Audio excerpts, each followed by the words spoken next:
Hello there everyone. We are here to discuss you about subject-verb agreement. What is subject-verb agreement? Let me tell you that verb is a word that describes the action, and subject is the person who does the action.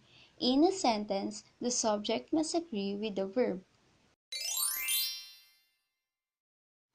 Singular subject requires singular verb. For example, she stands on the chair. She is the subject and stands is the verb. She is a singular subject and therefore the verb stands is also in a singular form.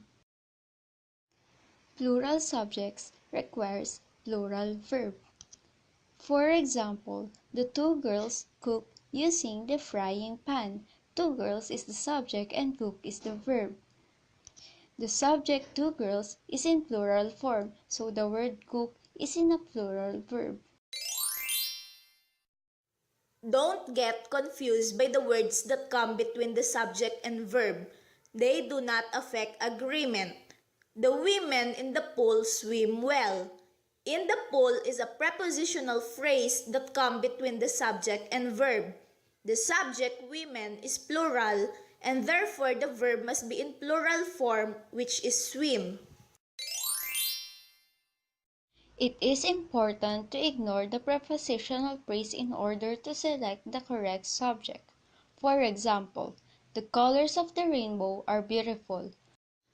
If you do not remove the prepositional phrase of the rainbow, you might accidentally use the verb are to match the word rainbow instead of the true subject colors.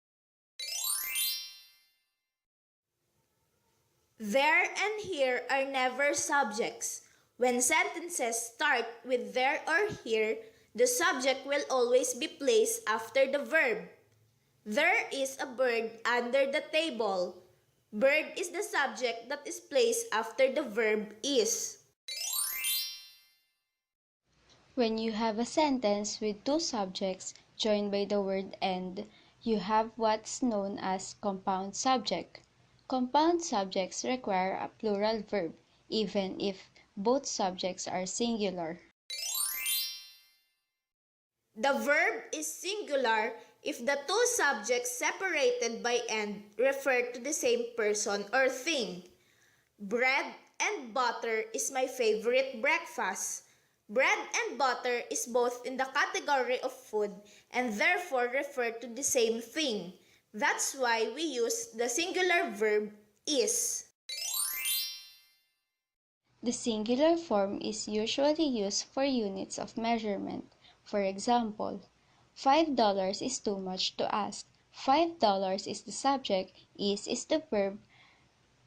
$5 is a unit of measurement, that's why we use the singular verb is. Some nouns are plural in form but singular in meaning. Physics is taught by Professor Baldwin. The noun physics is plural in form but singular in meaning. That's why the verb is singular. Subjects joined by the words or, nor, neither nor, either or, and not only but also take a verb that agrees with the last subject. For example, do your sisters or your girlfriend wants any pizza? When the subject girlfriend is closer to the verb wants, the verb must agree with the singular subject. Some indefinite pronouns are always singular, such as each and nobody, therefore require a singular verb. For example, nobody has a clue as to the correct answer. Others, like both and many, are always plural and require a plural verb.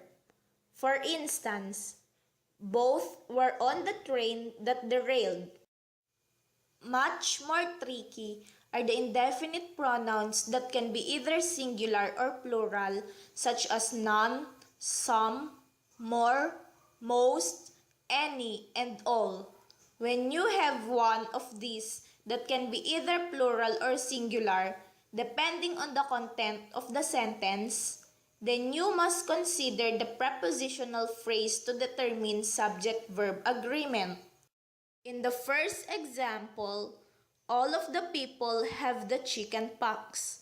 Using the indefinite pronoun all, you will see the noun people in the prepositional phrase is plural and therefore the plural verb have is used. However, in the second example, the indefinite pronoun all is used with the singular verb is. All of the cake is gone because the noun cake in the prepositional phrase is singular. If two infinitives are separated by "and", they take the plural form of the verb. Infinitives is formed using to plus the verb. For example, to talk and to chew gum require a great skill. To talk and to chew are infinitives, and require is the verb. To talk and to chew are infinitives separated by "and", that's why they take a plural verb. When gerunds are used as the subject of a sentence, they take the singular verb form. Gerunds are verb ending in ing but functions as a noun. Standing in the water was a bad idea. Standing is the gerund in the sentence. But when they are linked by "and", they take plural form. Reading and writing are the common activities of a student. Collecting nouns like audience, committee, family, team, senate, class, jury, crowd, etc.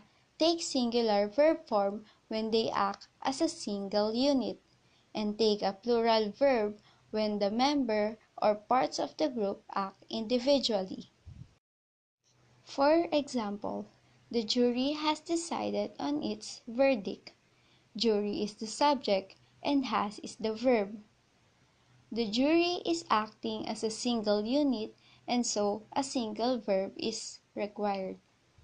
Another example is the team are getting dressed. Team is the subject and are is the verb. The team are acting separately in putting on their dress and there requires a plural verb. Titles of books, movies, and novel are treated as singular and take a singular verb. For instance, the verb is a movie starring Tom Hanks. Now, let's have an exercise. Underline the correct form of verb inside the bracket. The baby cries when he is hungry. Mathematics is my favorite subject. Many outcomes are possible. The United Nations is headquartered in New York. The dog and the cat are outside. His stuff is assembled. Either the cats or the dog is responsible for the mess. The tweezers are in the cupboard. Economics is a complicated topic. The babies cry when they are angry. My father and I will go to fishing. Bread and cheese has been my favorite snack. Two-thirds of the members of the Congress believes that President is reasonable for the incident. Nobody has qualified for the special promotion. To sketch and to paint are his professional work.